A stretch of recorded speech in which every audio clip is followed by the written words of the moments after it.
Roughly 43,000 years ago, a young cave bear died in the rolling hills on the northwest border of modern-day Slovenia. 1,000 years later, a mammoth died in southern Germany.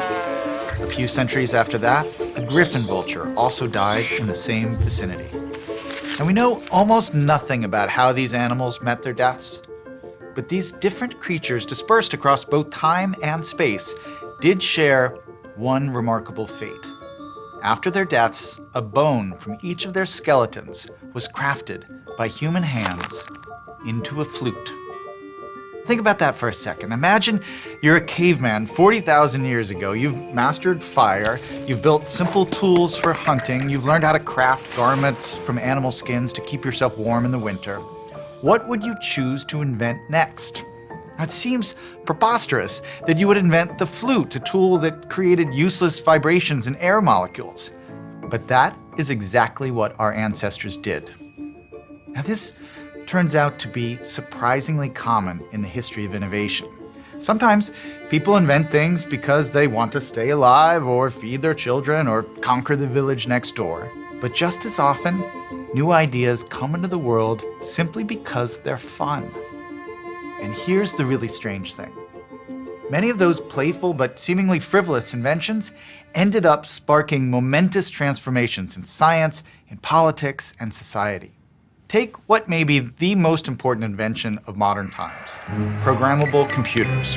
Now, the standard story is that computers descend from military technology, since many of the early computers were designed specifically to crack wartime codes or calculate rocket trajectories. But in fact, the origins of the modern computer are much more playful, even musical, than you might imagine. The idea behind the flute, or just pushing air through tubes to make a sound, was eventually modified to create the first organ more than 2,000 years ago. Someone came up with the brilliant idea of triggering sounds by pressing small levers with our fingers, inventing the first musical keyboard. Now, keyboards evolved from organs to clavichords to harpsichords to the piano until the middle of the 19th century, when a bunch of inventors finally hit on the idea of using a keyboard to trigger not sounds, but letters. In fact, the very first typewriter was originally called the writing harpsichord. Flutes in music led to even more powerful breakthroughs. About 1,000 years ago, at the height of the Islamic Renaissance, 3 brothers in Baghdad designed a device that was an automated organ. They called it the instrument that plays itself. Now, the instrument was basically a giant music box. The organ could be trained to play various songs by using instructions encoded by placing pins on a rotating cylinder. And if you wanted the machine to play a different song, you just swapped a new cylinder in with a different code on it. This instrument was the first of its kind. It was programmable. Now, conceptually, this was a massive leap forward. The whole idea of hardware and software becomes thinkable for the first time with this invention. And that incredibly powerful concept didn't come to us as an instrument of war or of conquest, or necessity at all. It came from the strange delight of watching a machine play music. In fact, the idea of programmable machines was exclusively kept alive by music for about 700 years. In the 1700s, music-making machines became the playthings of the Parisian elite. Showmen used the same coded cylinders to control the physical movements of what were called automata, an early kind of robot. One of the most famous of those robots was, you guessed it, an automated flute player designed by a brilliant French inventor named Jacques de Vaucanson. And as Vaucanson was designing his robot musician, he had another idea. If you could program a machine to make pleasing sounds, why not program it to weave delightful patterns of color out of cloth?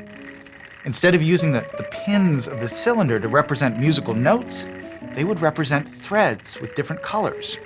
If you wanted a new pattern for your fabric, you just programmed a new cylinder. This was the first programmable loom. Now, the cylinders were too expensive and time-consuming to make, but a half-century later, another French inventor named Jacquard hit upon the brilliant idea of using paper-punched cards instead of metal cylinders. Paper turned out to be much cheaper and more flexible as a way of programming the device. That punch card system inspired Victorian inventor Charles Babbage to create his analytical engine, the first true programmable computer ever designed. And punch cards were used by computer programmers as late as the 1970s. So ask yourself this question: what really made the modern computer possible? Yes, the military involvement is an important part of the story, but inventing a computer also required other building blocks: music boxes, toy robot flute players, harpsichord keyboards, colorful patterns woven into fabric. And that's just a small part of the story. There's a long list of world-changing ideas and technologies that came out of play: public museums, rubber, probability theory, the insurance business, and many more. Necessity isn't always the mother of invention. The playful state of mind is fundamentally exploratory, seeking out new possibilities in the world around us. And that seeking is why so many experiences that started with simple delight and amusement eventually led us to profound breakthroughs. Now, I think this has implications for how we teach kids in school and how we encourage innovation in our workspaces. But thinking about play and delight this way also helps us detect what's coming next.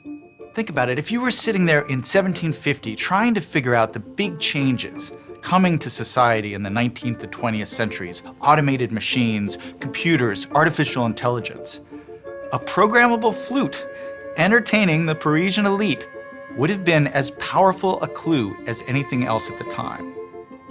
It seemed like an amusement at best, not useful in any serious way. But it turned out to be the beginning of a tech revolution that would change the world. You'll find the future wherever people are having the most fun.